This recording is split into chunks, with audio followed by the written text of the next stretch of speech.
Itinanggi ng mga supporter ni na Vice President Sara Duterte at dating Pangulong Rodrigo Duterte na binayaran sila para pumunta sa EDSA Shrine.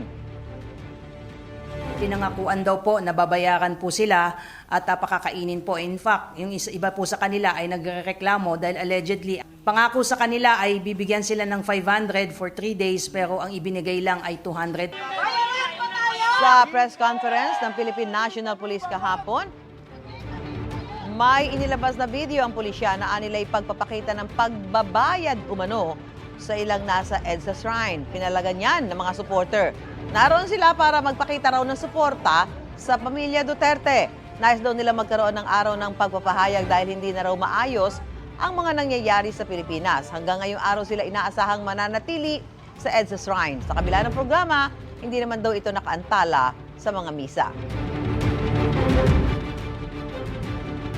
Hindi naman sila truly. Yung nga lang, yung iba talaga kumakain sa loob ng simbahan dahil siguro pagod na at saka gutom. Nakita natin yung iba na, ayun, nakasalampak, natutulog.